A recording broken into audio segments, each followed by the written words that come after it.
So Ali is a PhD candidate in the Department of Medical Biophysics at University of Toronto and is a research trainee at the Princess Margaret Cancer Centre.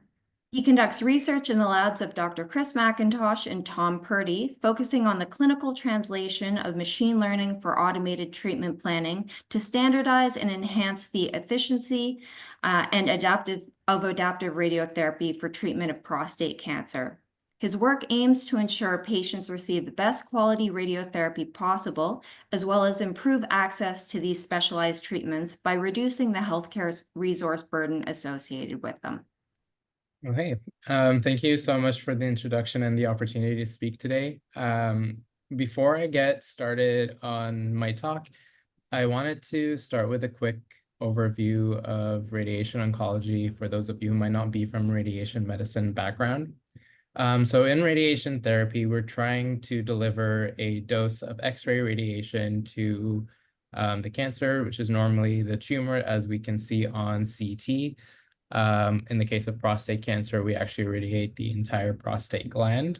And we want to deliver enough dose so that to kill the cancer cells and cure the patient. But at the same time, we have the beams coming in external from the patient's body, which means as they go to the tumor, they will pass through tissues, normal healthy tissues like the bladder and rectum, which we call the organs at risk. And we really want to minimize the dose to these organs because any excess dose can cause toxicity for the patient. Now, basically, the way this is evaluated is a lot of the time with dose volume histograms, which you can see on the right here. These show the cumulative dose that a region of interest is receiving to a particular relative to percentages of its volume. So for target structures like the prostate or the tumor, you would want a really high dose. So you can see that 100% of the volume is receiving a big dose. And then for organs like the bladder and rectum, we want the curve to dip towards this lower left corner, indicating that it's receiving a low amount of dose. Now, normally you can't really achieve zero dose for organs, so clinicians routinely have to make trade-offs between how much a dose each organ is receiving. And this is highly dependent on each patient's individual anatomy. And the way this treatment is actually delivered is on a linear accelerator, which you can see here. The radiation comes out of this arm, and the patient would be on on the bed. And then this would rotate around the patient. Now, treatment units have significantly advanced in the last few years, so it allows very complex shaping of the delivered dose. So as the beam moves around the patient, you have these sliding windows or apertures called multi-leaf collimators that can shape the beam. And you can also vary the dose intensity that's coming out at that specific angle. And that keeps being modulated as the beam rotates around the patient. So you get a very conformal dose distribution. Now, this obviously leads to a lot of complexity in the planning process because you need to specify all of your beam angles, every shape at every angle, as well as the intensity. And whereas before planners could simply position the beam towards the tumor and turn it on, doing this manually isn't possible anymore because you're talking about hundreds or maybe even thousands of machine parameters that you have to specify. So in modern radiation oncology, you often use an inverse planning technique instead, where you work with a computer in a semi-automated fashion where you specify dose goals for your treatment plan. So for example, you set minimum dose constraints for your target and also maximum dose constraints for your organs. And you, after delineating all of the organs and regions of interest on the CT and pass the computer these objectives, you would run an inverse optimizer, and that would return a plan. And then you would have to evaluate it on whether that's achieved your clinical goals or not. And if it hasn't, you start going through this iterative cycle until you do reach an acceptable plan. And this is a relatively time-consuming process. It can take anywhere from up to a few days. And it's very highly dependent on planner experience and skill. So there's been a lot of interest in trying to automate this process to both accelerate it and also introduce some level of standardization so that it's not so dependent on individual planners. So my supervisors, my PhD supervisors, have developed an algorithm or technique for automated treatment planning called Atlas regression forests. The idea behind this algorithm is that we know that the patient anatomy is what determines the dose distribution that we want the most. So if we can look back at our historical data set of patients we've treated in the past and identify patients with very similar anatomy to the patient we're trying to treat, we can use those historical cases, which we call atlases, to predict the dose for our new patient and expedite that training process. And we do this using machine learning. So this is, we use a conventional machine learning algorithm. This isn't a deep learning technique, which Sang will focus a little bit more on later. But the first step in this algorithm is extracting features to train the model on. We use a variety of different features for this that we calculate at each voxel. So some of them are image level features, such as Gaussian filter banks. You can see the kernels for them here on the left. And then also some features that are more specific to patient anatomy, like the sign distance transform, which tells the model how far you are from the target, because generally the closer you are to the target, the more dose you'll receive. Now, the actual dose prediction is based on the random forest algorithm. So the idea here is that you have a group of decision trees that are fed the feature vectors for each voxel. And then as you go down the tree, you decide on a parameter from the feature vector to split on, and decide on a value to binarize that data set. And eventually that you keep doing this process and repeating it over and over until you maximize the difference between the two groups inside the tree. So what ends up happening here is that the random forest is clustering the different features and voxels based on how contextually similar they are, or basically how much dose they would receive. So you can see here that the different vectors that would land at the leaf nodes at the very end are color-coded to show the correspondence between the two. Now, once these feature vectors from each voxel are clustered at the leaf nodes, we can estimate the probability of a specific dose using a normal distribution. And then the normal distributions from all of the leaf nodes are combined into a Gaussian mixture model, which similar to what's shown here, where you have a probability distribution of the dose. And then this will be used to find the most likely distribution of dose for that patient, given their anatomy. Now, an important aspect of this is that we train a random forest for each individual atlas, because the features that are learned here are very specific to that atlas's anatomy. So the next step in this process is making sure that we're using atlases that are very specific to the patient that we're trying to treat. And we do this through atlas selection learning. So what happens here is that we do a cross-validation procedure on the entire training data set, where we compare each atlas in the data set to every other atlas. And we can use the atlas to predict a dose distribution. And because we have the ground truth clinical distribution for each atlas as well, we can calculate the error or prediction error of each atlas for every other atlas. And then the other thing that we can do is when we feed in different atlases to the same atlas regression forest, we estimate the distribution of the features. And the idea is that patients with very different features or anatomy will give you different distributions, and calculate a distance between the two. And based on that, we use a second random forest to predict the dose difference or the performance of that atlas for our novel patient. The reason we use a second random forest for this is because not every single node in our Atlas regression forest will be relevant to the prediction task. Voxels that are very far from the patient have no bearing on the dose to the target. So a random forest here allows you to ignore those nodes. And then the final step is, now that we have a dose prediction from a machine learning dose prediction, we still need to go to that step to convert it into a deliverable treatment plan. And the way we do this is with an algorithm called dose mimicking. This takes the predicted dose distribution and calculates all of the machine parameters that are most likely to reproduce that prediction. This is currently the slowest step in the whole process, so it takes approximately 5 to 10 minutes. But in total, now you're talking about generating an ML plan from start to finish within 15 minutes compared to several days.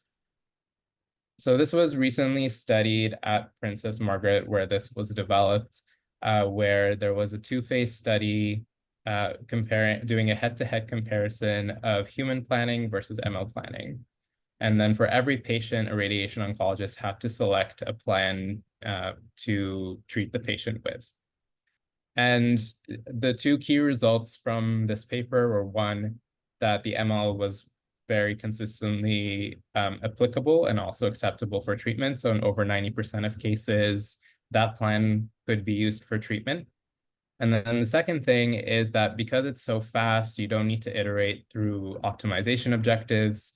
Planning time is significantly reduced. So the time saving from this was almost 71 hours. This study was published in Nature Medicine back in 2021 now, and this actually has a lot of interesting notes about clinical deployment and challenges with that, particularly this tension between how individual radiation oncologists like to use their experience and preferences to determine what the best treatment is versus a machine learning algorithm that tries to standardize treatment and give a consensus treatment protocol or consensus performance. So a really interesting paper, but I don't have time to go through it today. But my research focuses on a specific area of adaptive radiotherapy. This is a really exciting area. It's advanced a lot in the last 10 years to really try and increase the precision that we're delivering dose with. The idea behind this is that we can take an image of the patient during every treatment fraction and try and account for any anatomical changes that have happened. So this is illustrated here on the right, where we have a prostate cancer treatment and the rectum is below here.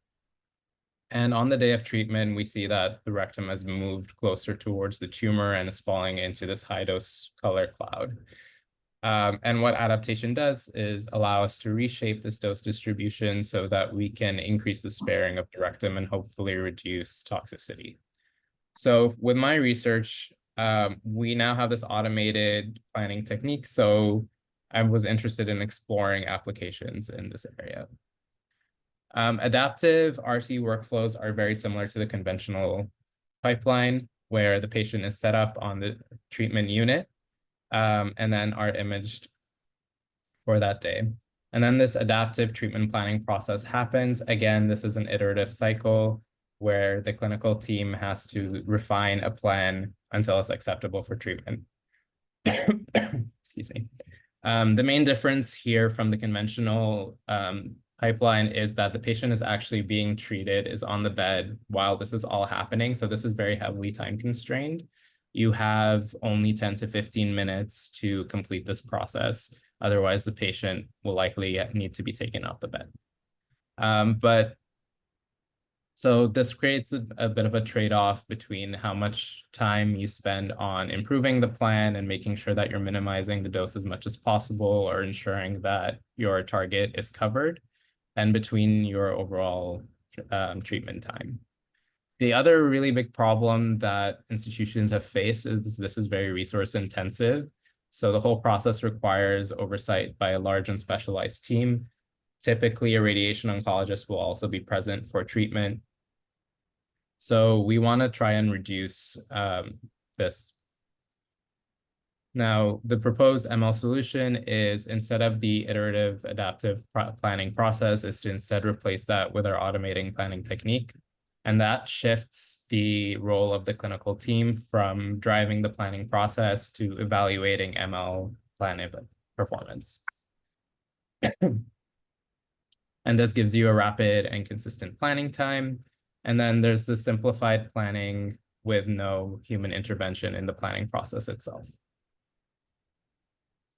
So for this to work, the hypothesis was that the automated treatment planning would provide sufficient performance that's either equivalent or better than the current clinical adaptation method. So the objective of the study that I performed was to validate the technical performance of the ML planning and benchmark it against the current clinical adaptation method. So I retrospectively collected data from 46 patients who had prostate cancer and were treated at our institution. They were treated on an MR-guided linear accelerator and receiving adaptive therapy for 42.7 gray, that's the dose, in 7 fractions. And I retrospectively generated ML plans for each one of those treatments and compared it to the clinical treatment that was actually delivered. So the first thing that I saw was that the ML actually increased sparing for organs beyond what was achieved with the clinical plans. So again, here are these are dose volume histograms for the bladder on the left and the rectum on the right. And in green is the average clinical dose volume histogram, and in blue is the ML dose volume histogram. And the error bands here are the standard deviation. And you can see that on average, the ML pushes that deviation curve towards the left, which, as I mentioned at the beginning, indicates that increased sparing for the organ. And in the case of the bladder, this on average was a 30% reduction in dose. For the rectum, we saw similar but more modest differences where we had changes of about 10%, but these were still statistically significant changes. And then an important thing I want to highlight here is those volume histograms we just looked at are average. But the ML there were several cases where there was a very large discrepancy in the dose produced by the ML and the clinical plan, where the ML dose was significantly lower than the clinical dose. So negative values for the dose difference here indicates a lower ML plan dose. And you can see several outliers where the ML would really push that dose down compared to the clinical method. And I think this is really important because in radiation therapy, we're very concerned with quality. So the safeguards against potential outliers in this treatment, particularly in an environment where we don't have time to perform a lot of QA. And this is an example case of what's happening here. These changes or these discrepancies are likely very driven by anatomy. So here for this patient, this is their MRI before treatment, and this is the bladder outlined in yellow. And you can see it's very full. But then during fraction 1, the bladder is less full, so it moves closer to the prostate. And as a consequence, the dose volume histogram for the bladder increases a lot. And these arrows on the dose volume histograms mark the clinical limits that are actually used to evaluate treatment plans. So you can see that before treatment, both the ML and clinical plans were passing. But then during the first fraction, because of the anatomical change, those limits are now violated. Although the ML, because it's more robust to these anatomical changes, increases the sparing. So you can actually meet that criteria where the clinical plan couldn't. And then in fraction 4, the bladder is back to being full, and that returns basically the plans back to baseline. This was recently published in Physics and Imaging and Radiation Oncology, if anyone is interested in learning more about this. So in summary, I validated the reliability of ML planning as a potential RT adaptation technique. And then critically, I think this work also demonstrates that clinical workflows that we're using right now for patient treatment may not necessarily maximize the advantages of adaptive RT because they don't maximally reduce the dose to organs at risk. And I want to end by thanking all of our collaborators for this project, as well as my PhD supervisors. And I'm happy to take any questions.